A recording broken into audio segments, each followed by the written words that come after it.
Artisteada, the space for global culture shapers. Today, I am super excited for our guest. He is a director, producer, yoga instructor, and now also a shoe designer after a cool partnership with On. But I think he is mostly known because he is a founder of a family-led organization called WalkGood LA. And I have to mention, I literally was like in my practice, I was like, cannot forget to mention that he is also the son of Emmy Award winner Sheryl Lee Ralph. Today with us, Etienne Maurice. Thank you, Thank you for being here. We're really excited. So let's start first with, where did you grow up? I grew up in Los Angeles, California, born and raised. Los Angeles is my home. You know, I went to school in Philadelphia and Austin, Texas. And then after I graduated... Wait, why did you go to school in Philadelphia and Austin, Texas? So I did a bridge program my senior year of high school. So I went to school at this HBCU called Houston Tillotson University in Austin, Texas. And then I spent 2 years in Austin, then transferred to Drexel University because Drexel had the film program that I wanted to be a part of. And so I spent 3 years there, and then I left and came straight back to LA.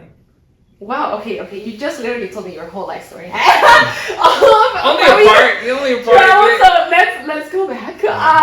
How, like, I know that there's a lot of people from LA that are like, you know, I am an LA native. Like, yes. What does that mean for you? I have an immense sense of pride for the city of Los Angeles. I could honestly say nobody loves LA more than me. Than you. Than me. Okay. I have a deep sense of pride for the city. You know, I have a lot of love that, you know, I have a lot of love for this city just because of the love that was poured into me. You know, I have a lot of friends in all different cultures, different backgrounds that help shape me to be the person I am today. You know, while I'm a Black, Caribbean, American, Caribbean, African American, I'm also a lover of Korean food and Korean culture. I love Mexican food. I love Mexican culture. You know, my friends are from Filipino. I also have Nigerian friends who I went to school with in a Korean school. You know, so it's like you know, my love for people, you know, I learned here in the city of LA. Yeah, honestly, I think that I lived in San Diego and I was like, I cannot live in the United States because I'm from Tijuana. And but I feel like coming to LA was definitely a shift. I love LA as well. I won't say that I beat you in my love for LA because you know it's a different type of love, I guess, for the city. Yeah. But you mentioned that you're Caribbean. You are Jamaican, correct? Yes. My father's from West Africa on the Ivory Coast. Okay. And then my mother, she was born in Connecticut but raised in Jamaica. So my grandmother was born in a small town called Chantilly in Mandeville, Jamaica.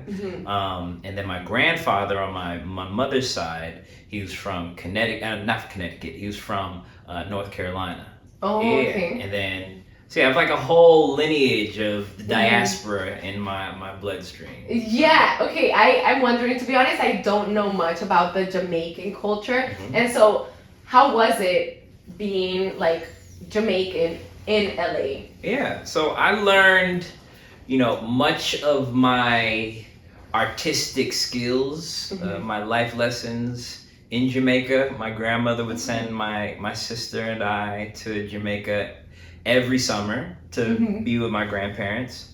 And, you know, it was one of those experiences where, you know, I learned how to be an artist. You know, I would take summer classes at Edna Manley College, which is an art school in Kingston, Jamaica. Oh, wow. My sister. Wait, when you were a kid? Yeah. Oh, wow. So all my summers we spent in Jamaica. You know, I learned how to swim.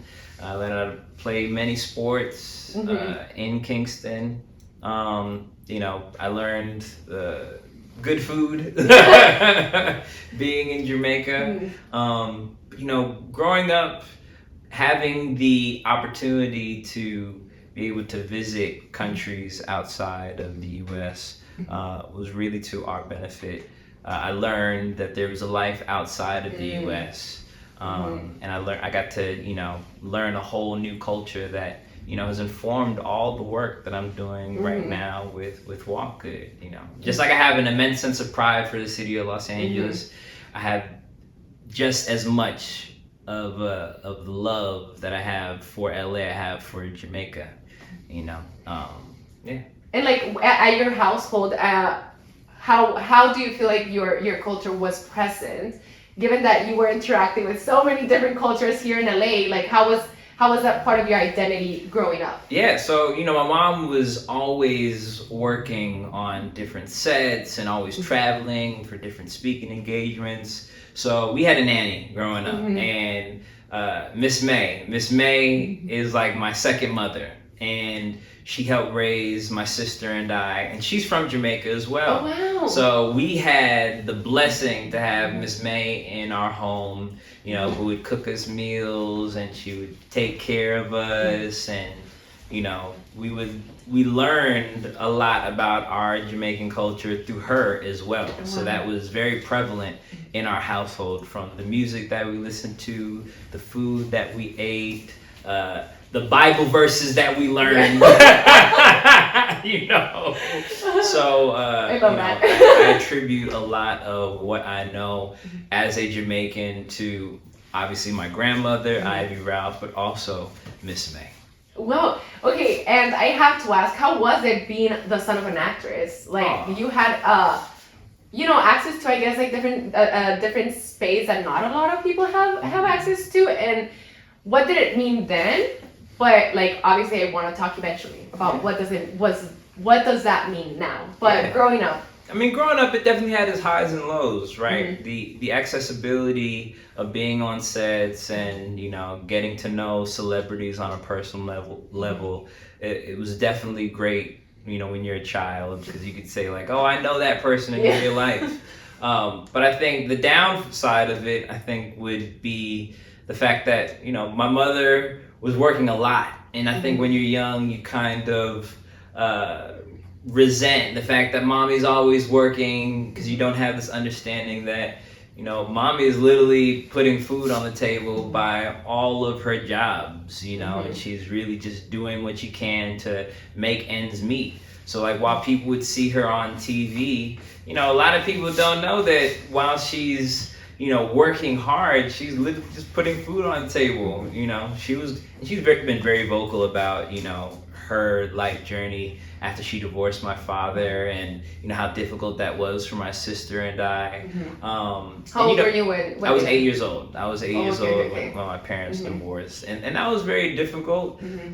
So like, while she was on TV doing these amazing things, sometimes my sister and I would be sad at home that like, Mom was always working all the time, and she can't make some plays, she can't make some sports events, but you get older, you start to understand, well, Mommy was really working hard, and doing the best that she could. And I think that takes some time to grow and to learn those things, and you kind of get out of your ego, and you start to have much more compassion for your parents when you realize that, they were going through some stuff that you just didn't understand. Yeah, it's so interesting because I literally just saw a TikTok video. Like, I wish I could say like, oh, I read this on an article, but no. TikTok video. That's our life now.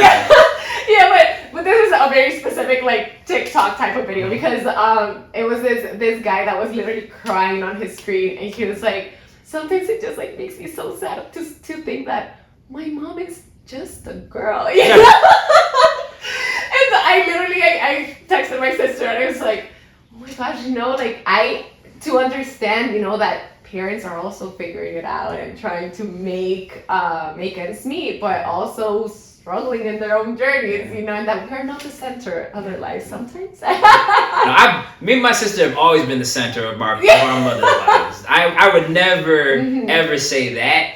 What I will say though, now being an adult and having my own life and living my own life, I look at my mom's life now and I could see how much fun she's having, especially with my sister and I, with my fiance. Like, we are a very happy family. You know, like we are enjoying life in all of its bliss through everything that we're doing. My sister styling my mom, with us building WalkGood, with Marley, my cousin, you know, running the studio. Wait, Marty is your cousin? Yes. Oh, so yes, okay. Marley Ralph. She is the manager of the WalkGood yard. She's my COO. She's my chief operating officer at with WalkGood. And so, you know, we really are a close-knit family. And through our community activism, you know, through our work, we've been able to find the joy by simply spending time with each other and just doing work together. But that all comes from my mother. Yeah. Comes from my grandparents, who taught us the importance of working hard, but also finding the joy within that work. Yeah. You know, I have to say that it's in the back of my head, my comments. I'm like, if my mom hears this, I know I am in the center of her life. Yes, of course. But no, I'm sorry. I really want to talk about then WalkGood, because literally this is one of the questions I had made for the end, but you brought it up, so I'm like, let's might as well take it there. Yeah. Working with your family, you know, I don't feel like that is something that a lot of people do. And literally, my mom sometimes tells me about the Kardashians. She's like, I feel like the Kardashians, like, success is because they work together so much. And, you know, I'm not going to use the Kardashians as an example, but you've already used them as an example. So they are the example. But I love, you know, that you with your family, like, your sister's like super present. And how did that come about? Did WalkGood come like from you, and then people like your sister started working after, or was this idea that was brought together by both of you? So WalkGood actually started out as my production company. Okay. It's still my production company, and so I'm a filmmaker, and you know, I started WalkGood Productions after I graduated college in 2015. But it wasn't until the pandemic, after the killing of Ahmaud Arbery and George Floyd and Breonna Taylor, that I had this idea to bring my community together and protest through movement. And it was actually my cousin who I connected with first to do this protest. She just got let go from a yoga studio, and you know, I asked her to come with me and guide us in some yoga and some breath work before we went out and, you know, took the streets. And you know, that was the idea that sparked to continue to do the yoga classes. So we started, so June 13th was the first protest of 2020. So we'll be celebrating 4 years, June 13th. And the week after that, June 20th, was our first Breathe Good class. And we had like 37 people. And that started this movement. When we were out there protesting, we would protest consistently, you know, every Saturday, and then we do yoga every Sunday, and that became like, you know, a consistent thing throughout the year. And to your point, you talked about how family have been able to, like, families like the Kardashian have been able to work together. It's not easy. It's not easy at all. But I will say the blessing in all that is that we all recognize that, you know, we would not be doing the work that we're doing now had it not been for WalkGood. So while I had the idea to start the community, the community would not be sustained without the help and support of my cousin Marley and my sister Ivy. When did your sister come into? I mean, we've at literally day one. So. Okay. Unfortunately, my sister, who I always make fun of till this day, she went to go to Palm Springs to do a photo shoot at the protest. So but you know, it was during COVID, so she wasn't getting that many opportunities. So she made the choice to go out there, but it was fine. She needed to do. But she was there at the first yoga class, which was Breathe Good. So you know, I thought it was very important to make sure that the three of us worked together, because it was something that was going to make an impact in everyone's life. And I think they realized early on how they contribute to the team. And I think we all kind of had to identify early on, like, how do we contribute to this movement? Because to be honest, at the very early stages, we didn't know what we were doing. You know, we just knew that hosting these yoga classes in the park is making an impact, so let's continue to do this because we are making people feel good. We're also able to provide people important messaging about what's going on in our community, because you know, we're going through a very difficult time. We all needed spaces to heal. And so here we are 4 years later. We have our own studio now, the WalkGood Yard, providing equitable healing spaces for underserved communities through movement, through mindfulness programs. And we've gotten the attention of some pretty amazing people and which I've got it also noted down to talk about what I'm very much about how you like went from step 1 to step 2. So you started doing these yoga classes and these breathing classes. When did that shift to something that you would say something different or something bigger from like these classes? What was like the next step, I guess? I think for me it was identifying how this practice was making a change in my life. I think it took me a few months to actually join everybody in the yoga classes. Before, I was just, you know, putting the speakers together and, you know, taking videos just so that we could market that the class was happening. But it wasn't until a few months in where I actually participated and joined the yoga class, and I started to see the huge benefit that it was having on my life. You know, once I was able to touch my toes, and once I was able to at least identify that I needed some self-awareness through breath work, through stretching, and I started to really feel better about my life and the decisions that I was making. Did you not practice yoga before? No, I was not a yogi at all. Oh wow, that's so interesting that you built something for the community that you were not part of. Oh my gosh, I love that. Okay. But it was, to be honest, like yoga was one of those things that I was able to bond with my cousin Marley with. You know, like I would attend some of her classes when she was deciding to be a yoga instructor. And so we'd take yoga classes here and there, but it wasn't a consistent thing in my life. It wasn't consistent until WalkGood started. And so then that prompted me to get my yoga certification at the Tree Yoga Co-op, which is a yoga studio predominantly made by Black and brown people in South Central. And shout out to the Tree. So it wasn't until then that I started to take my mindfulness practice seriously, because I started to realize, I was like, oh, like I'm one of the very few Black men in this space holding such a huge platform. And so I didn't want to be the instructor that was hosting these programs for my community, but not being certified in it. I didn't feel like I could gain the trust had I not actually gone through the work to be certified. So yeah. That's fascinating. And then when it started getting bigger, because I know that like a lot of people went. I've been following the journey. Have you participated yet? I haven't. We're gonna get you there. We're gonna get I'll be there in the next one. Next one. But I've seen the growth, and honestly, it's like very admirable. There's so many people, and I have friends who like have talked about it, and I'm like, oh my gosh, that's like really, really cool how big it's gotten. But then, at what point did you take, I guess, like that next step of finding, I guess, your place? Yeah, so it wasn't until year 3 where we got called by Propel Fitness Water, and they told us that they wanted to support our community. So they donated $120,000 to our organization so that we could put that towards the first year's lease of our studio, the WalkGood Yard. And in that, we had to do a campaign with Propel, and they told us that it was with Michael B. Jordan.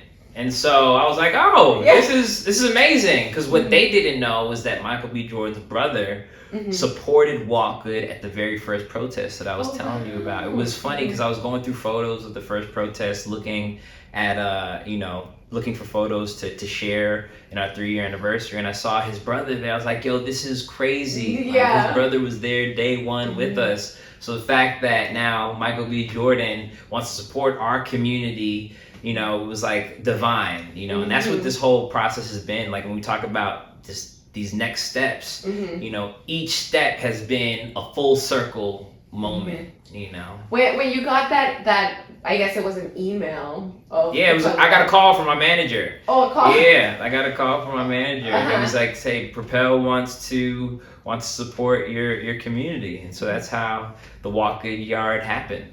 Oh wow. Okay.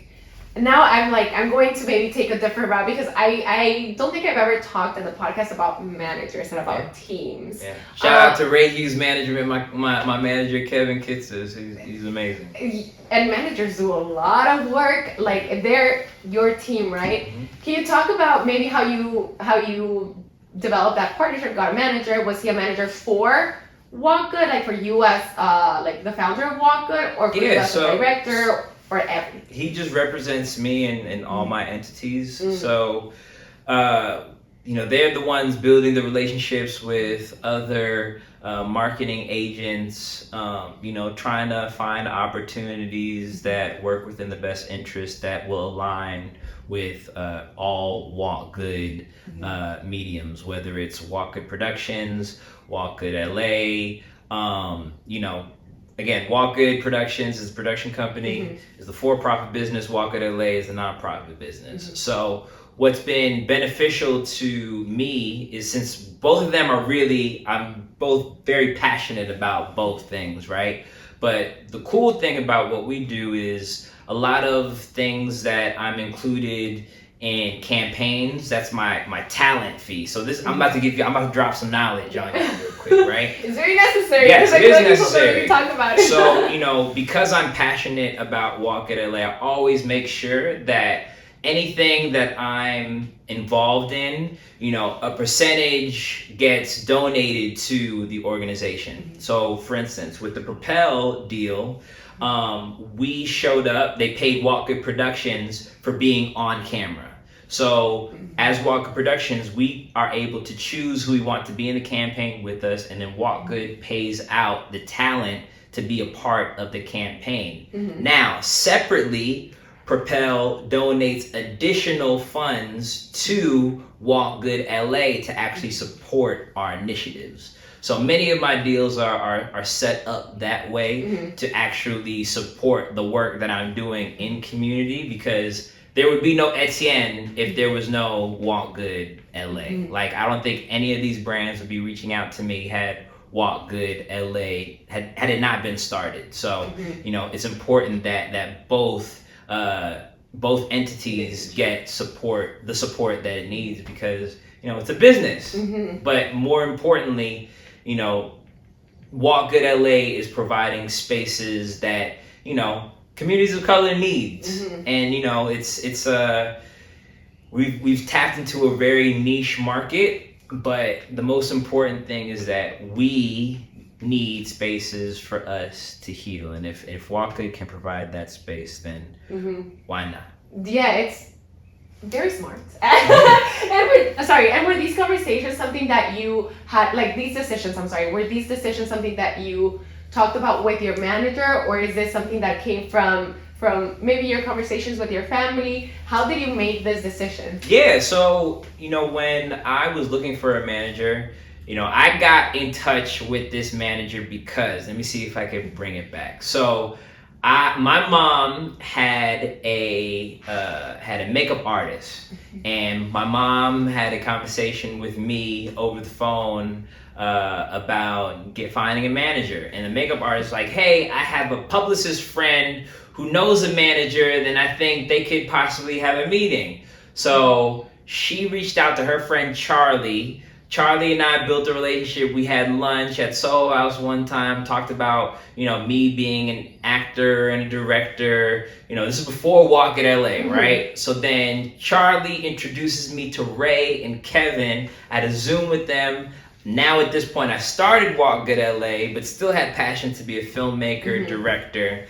Then had a meeting with them a week after our initial Zoom. They told me that they wanted to represent me.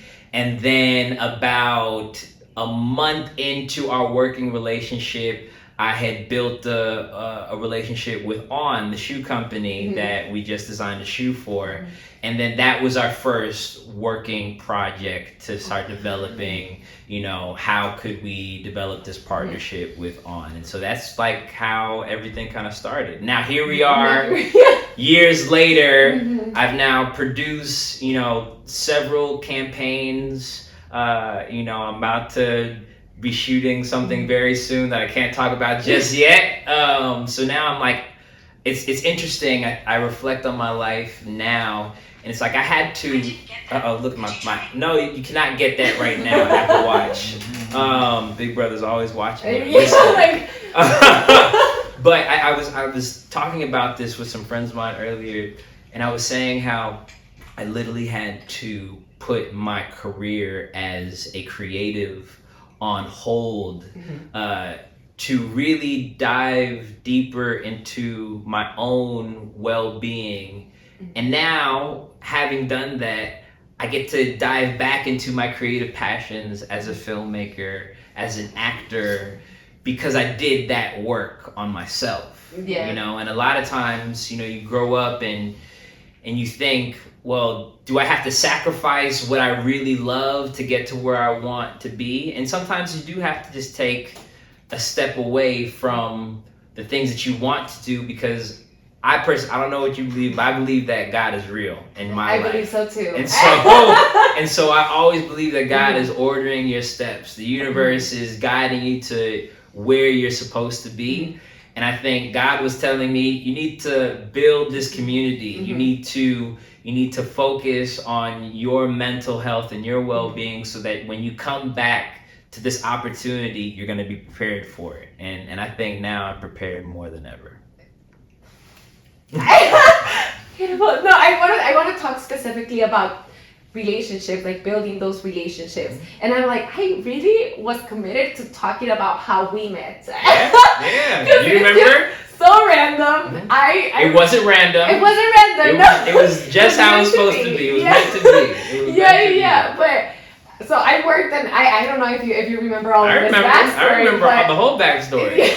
So I used to work for nonprofit, like an after-school program. Educating Young Minds, EYM. Shout out Miss Eccles. Miss Eccles, and it was so interesting, because I felt like this. Oh my gosh, I have this problem where I want to tell too much backstory, but I will. No, you gotta tell the story. To get that job, I remember that I was in college and I was like, God, I need a job. I've never applied for a job.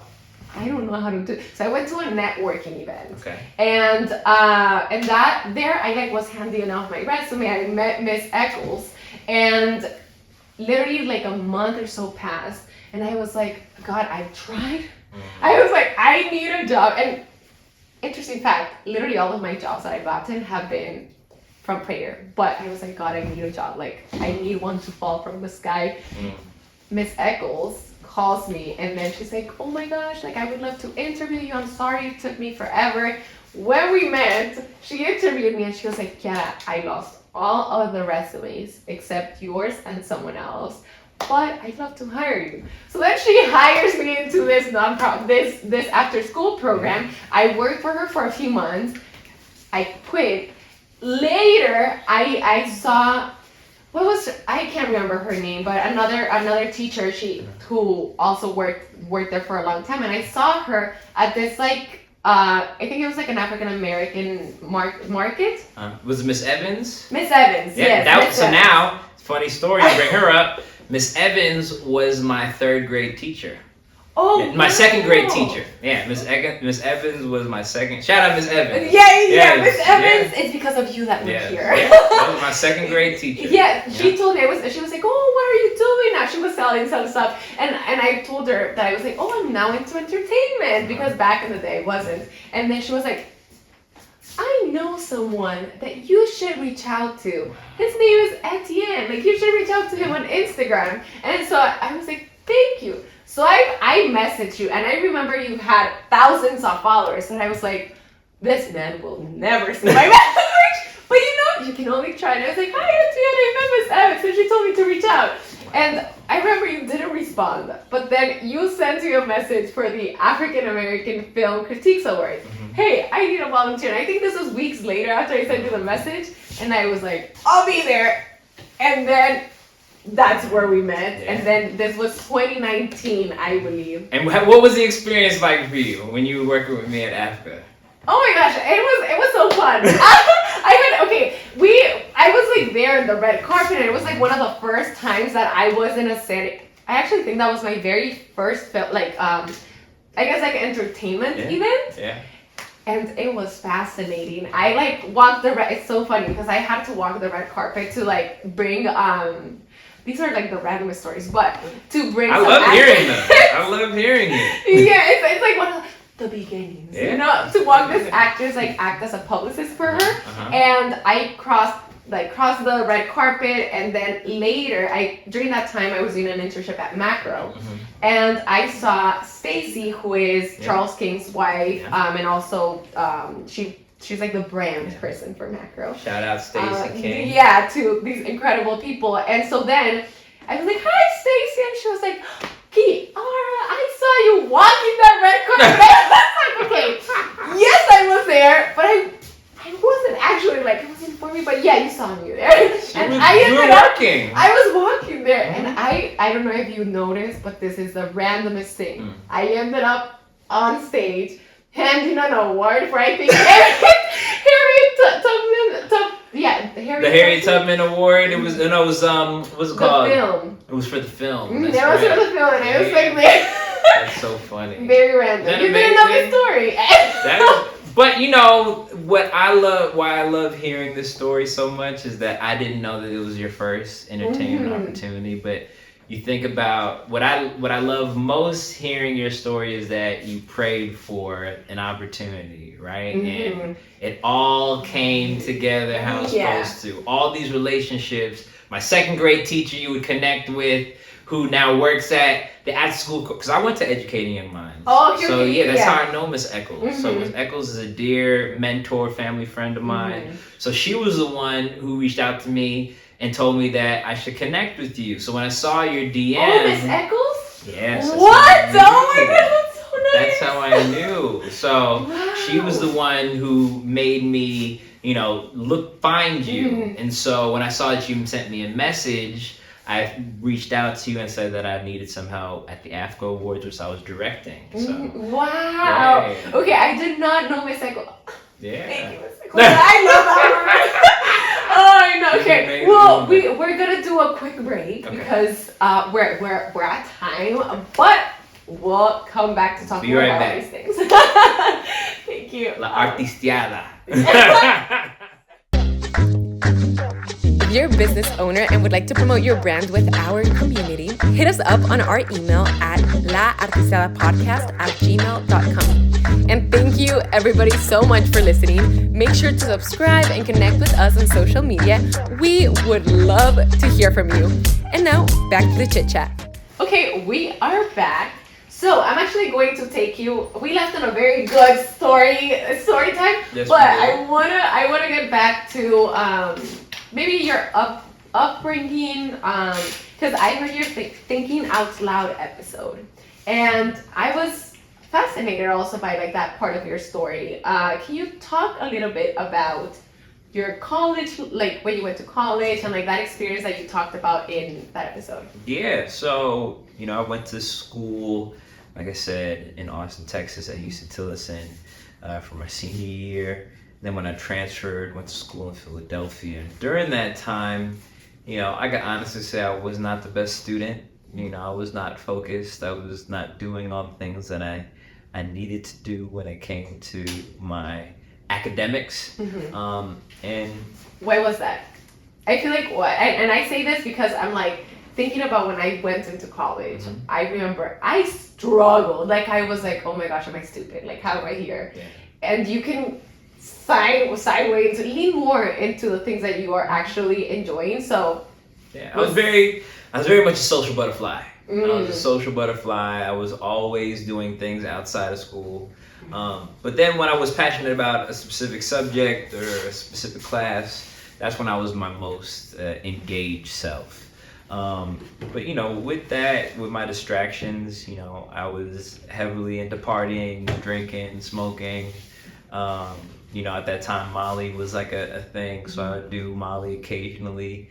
And one night, I went out with some friends, and after dropping my friend off, I drove my car home, fell asleep at the wheel, and I drove my car into a tree. Car flipped over, and had a brain injury. 11 months after that, 11 months after that, I went out drinking and smoking with some friends at a bar. Next thing I know, I wake up in the hospital because I've been shot twice in my leg.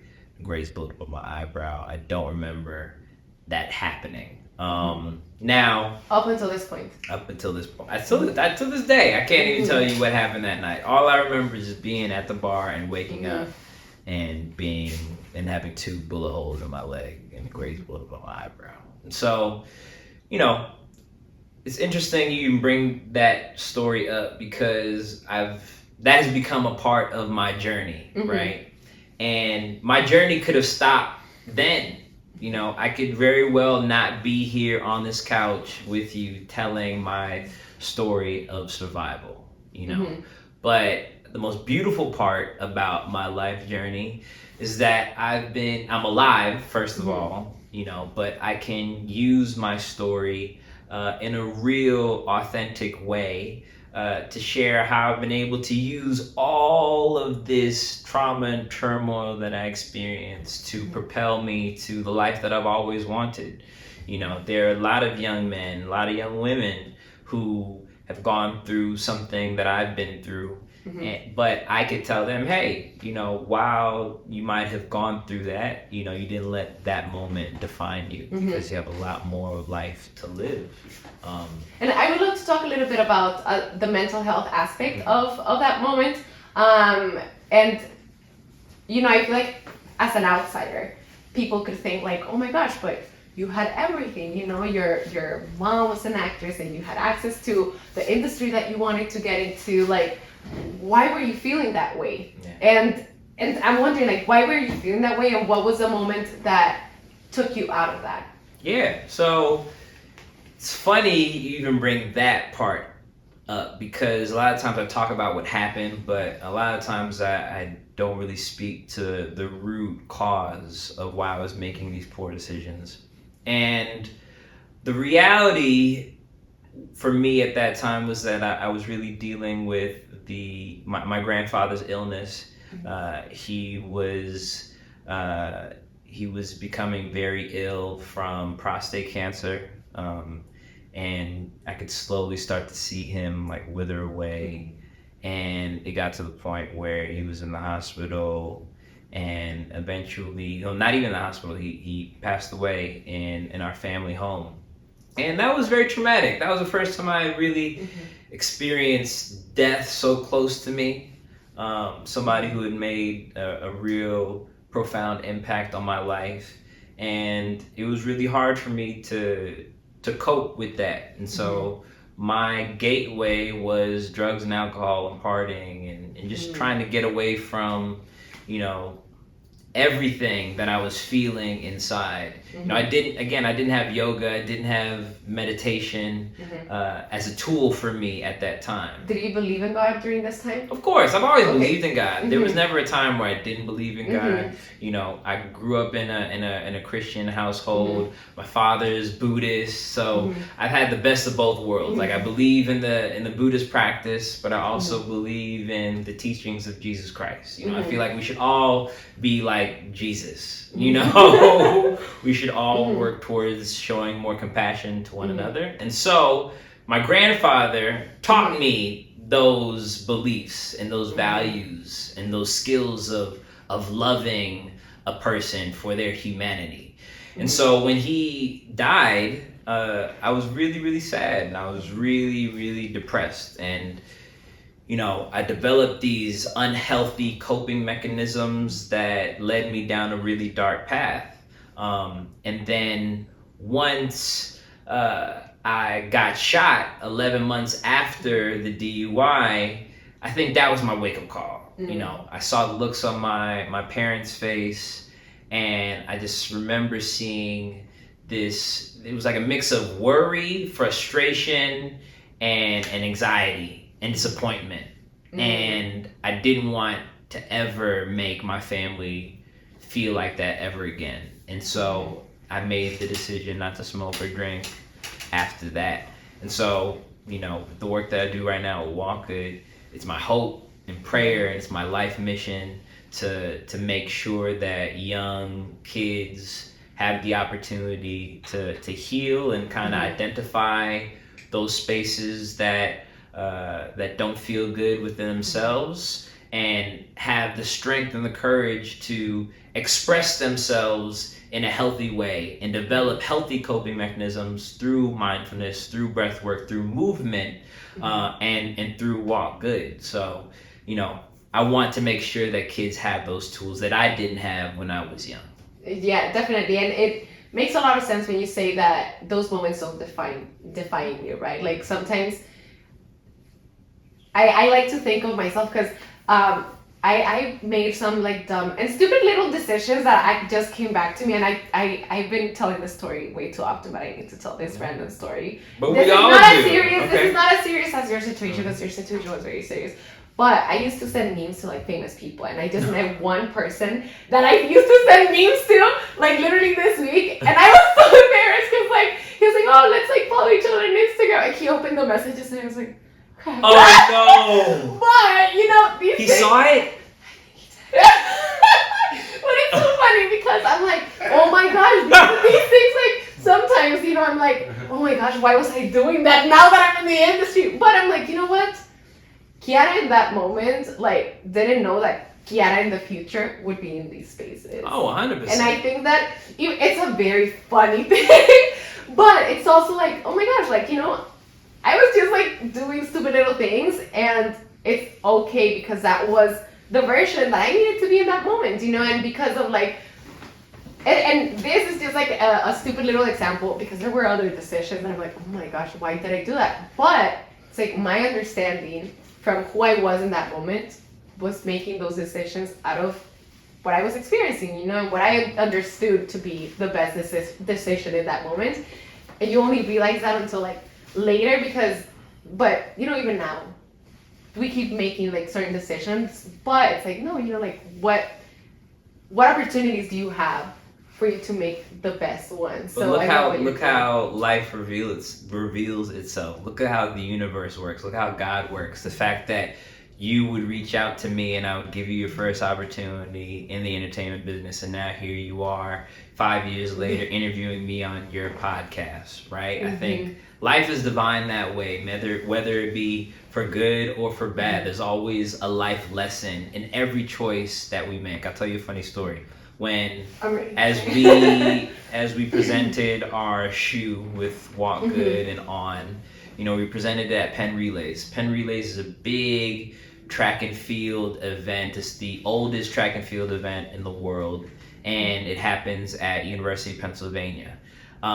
University of Pennsylvania is right across the street from Drexel University. That's a school that I graduated from, got my degree from. Philadelphia is also the city where I got shot and experienced all the trauma that we just talked about. It was where I had my DUI, and so I really placed a lot of blame on Philadelphia for the choices that I made, right? Those poor decisions that I made, right? But here I am now, 11 years later, presenting a shoe, my own shoe that I designed with my sister, that honors my grandmother and my Jamaican heritage, with a shoe brand that's now one of the biggest shoe brands in the world, across the street from the hospital that saved my life and saved my leg. 11 years later. Isn't that wild? It is. Like, the fact that, and it was crazy because I was standing there on the stage guiding some yoga classes for the attendees at Penn Relays, and I look up and I see University of Pennsylvania Hospital, and I wanted to cry because it brought back all those memories of the 2 times that I ended up in that hospital. First, when I was sitting there after the DUI, and after I was in the hospital, they sent me to jail because they sent me into a holding cell, which is different from jail. They sent me in a holding cell after the DUI. And then 11 months after that, being in that hospital after having 2 bullet holes in my leg, and then 11 years later. Wow, 11 is a number for me. Wow. 11 is also a number for me. Wow.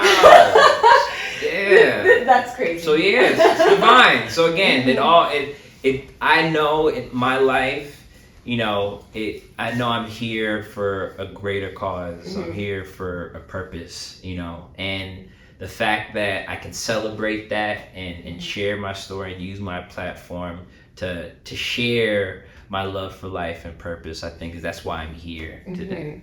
Yeah, and you're doing a good job at it. Thank you, Sheryl. I appreciate it. And I want to talk also about your creative career as a director. When did you decide that you wanted to be a director? I always knew I wanted to be a director. I was always the kid in high school that had my camcorder. If you ask any of my friends from high school, I always brought a camera with me to school, and I would document. I was doing Instagram before Instagram was Instagram. And so I remember I had my mini DV tapes, and then I would capture the footage. I would connect my FireWire cable, and I would put all my footage onto my final draft, and I would edit these like little short films and these little music videos, and I had my friends lip sync to the songs, and I'd post them on YouTube, and I had my little YouTube channel, and I would document my day in a life journey. And I had the opportunity, again, we talk about Miss Eccles. Miss Eccles got me an opportunity to do the summer program. It was called the Cherubs. It was a summer program at Northwestern University in Chicago. No, in Evanston, Illinois. And I got to be around all these other young filmmakers, and we got to tell our stories and make short films by the end of the summer program. This was while you were in high school? This is while I was in high school. And so, I always had a passion for storytelling. Funny enough, one of my friends who I met when I was in high school at that same program, my friend Pat, he and I reconnected, and now we write scripts. He's helped me develop a script, and we work together. We just recently worked together on a commercial for Pampers. And so, I've always been passionate about telling stories. But I developed that passion through my mom because I would always spend time with her on set on Moesha. And so, I always loved being around cameras, and I've always had a very up close and personal relationship to sitcom television. And so that was my first introduction to storytelling. Yeah. That's interesting because I did not add in my introduction that you're also a writer. Yeah. So we'll add it now. But okay, and then what was the first moment where I don't know if it was like a paid opportunity or like that moment that you decided to pursue directing professionally? Yeah, I think it was in college where I was getting all these opportunities. So yeah, in college in Austin, Texas, I worked with this company called Score More, and Score More, they would promote and put together these big hip hop shows for all these amazing hip hop artists, from Big Sean, Wale, Kendrick Lamar, J. Cole, Wiz Khalifa. All these artists at the beginning of their career. So their first tour in Texas, I was documenting and filming their tours. So I get paid like $100 per video to shoot and record these recaps and post them online for Score More. And that was my entry into storytelling through like a documentary medium. So this is right before YouTube was getting big, and the vlogging era was just budding. And then once I transferred from HT to Drexel, then I started to really take filmmaking seriously as a director, because now I'm amongst all these other young filmmakers that love film just as much as I am. And now it's a part of our curriculum to, write and produce short films with other filmmakers, right? And so then after I graduated, well, during the time, I done a documentary called The Last Laugh, and it was a documentary about the history of Black sitcoms, and it was a very well done short documentary that's on YouTube right now that you can go watch. And I think that was the moment where I realized, oh, I could really do this. Like, I could do this professionally. And then after I graduated, I got hired by AFCA, and I started directing their award shows. And so I did that for about 4 or 5 years. Did you get hired through a relationship? Or Yeah, I got hired through Gil Robinson. He was my mom's good friend, and you know, when I was 18 years old, I had volunteered, you know, and they needed somebody to run playback, and they didn't know how to do it, and you know, Gil always said that he was gonna hire me after, you know, I graduated college, and he did. And so I did that for about 5 years, and I built AFCA through the media lens. And then I started WalkGood, and so then I stopped working at AFCA, and then I built my own thing. As a volunteer, like I was a volunteer myself, you were a volunteer, and I literally always tell people, like, one of the best ways to network in the entertainment industry is volunteering at film festivals or film awards. And what would you say that makes a volunteer stand out, having you been one and also working with other volunteers for them to like successfully network in these spaces? How can I be of service? That's all you got to do. It's just, how can you be of service? And sometimes it's not going to be for the money. You know, those first opportunities you have to do for free. You know, God bless you if you're able to get paid for them, but you're always going to be remembered for how you make people feel. And sometimes it's going to happen through being of service, and it has to come from a selfless act.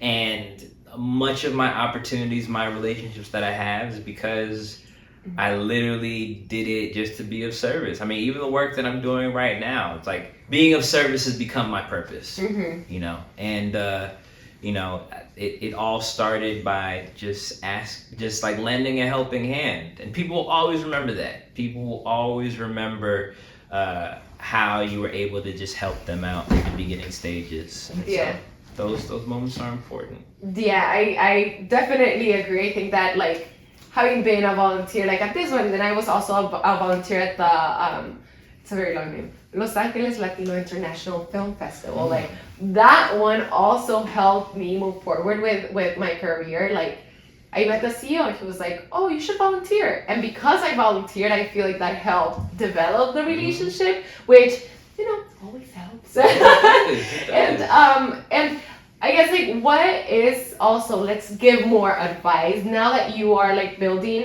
your production company, you're building your nonprofit. What is some advice that you would give to someone who's also has like a multifaceted career? I feel like you are multifaceted, creative. Your sister, your mom, like all of your family is very multifaceted. What advice would you give to people that are doing multiple things, but also in relationship to other people, to working with other multifaceted people? I would say identify your team early on. Identify the people who you love working with, people who want to see you win, people who really want to support you. Luckily, that's been my family. It's been my sister. It's been my cousin. It's been my producing partner, Jay. It's been his brother, Kavi. It's been my fiance, Stephanie. You know, it's been Dunkley. It's been Dunkley's sister, Annalie. You know, it's been Lorenzo. These are all people who are like my squad, and they believe in our mission. And it's Ron. He's our interior designer. It's also my best friend. And these are all people who want to see me win. You know, and they want to be of service because they realize the impact that we're making. And you know, I don't know where I'd be without them. I really don't know where I'd be without them, because I could not do this work without my team. I literally would not be here sitting on this couch had I not had their love and support to do what we do every day. And so I would say identify the people who you love and who supports you and who you support in return. Yeah. Yeah, I think also the you support is key, right? For you to also be that active person in other people's lives. And last question, how do you envision your career, WalkGood LA, WalkGood Productions in the future? Where do you want to take them? Oh man, WalkGood, you're gonna see it all over the world. We're gonna have a bunch of more WalkGood yards all over the United States, all over the world. We're gonna have much more creative wellness spaces for people to create and heal. WalkGood Productions, we're gonna start putting together more campaigns. We're gonna be producing more. We're gonna be writing more. We're gonna be directing more. We're gonna be acting more. You're gonna see WalkGood everywhere, and I'm excited. I want to be able to do the work that I'm doing from a space of love and impact, because I think right now we just all need to be empowered in genuine, authentic ways. And I think right now what we're building, we're doing just that. So step by step. So beautiful. I am so excited to see WalkGood everywhere. And I'm excited to see you and La Artisteada. Yeah, Artisteada, I said it. Boom, see? Look at that. I had to look at it so I could say it correctly. Well, you've been saying it correctly since earlier. It's practice. But no, thank Yo you. soy practicar. I'm going to practice. Am I saying my grammar is always bad? How do you say it? Yo voy a practicar. Yo voy a practicar. There you go. See? Then you're going to practice. See, I'm going to practice. Yeah. also speaking of that, we now are teaching Spanish speaking yoga classes at the WalkGood Yard every Saturday. Yes. Our yoga instructor Danny, so come to the WalkGood Yard, they're free. So we're trying to make sure that everybody has spaces to heal and participate in this healing practice. So maybe you'll come out to that. Yeah, oh my gosh, this is so exciting. Thank you so much, and congrats on literally everything that you're doing. It looks amazing, and I'm sure that people, the community, loves it because it's just growing so much, and I have loved seeing the growth since 2020 through social media. Thank you. I love it. Well, thank you so much for being here. Thank you to everyone that's listening. We really hope that this conversation inspired you and sparked something in you to go and create. But thank you so much. Yay. Okay, it's amazing. Thank you for listening to another episode of La Artisteada. Make sure to subscribe and connect with us on Instagram and TikTok. It is very important for us to create spaces where people feel inspired through art, and this would not be possible without our incredible team, Erin Jimenez, Estilo Life, and yours truly, Kiara.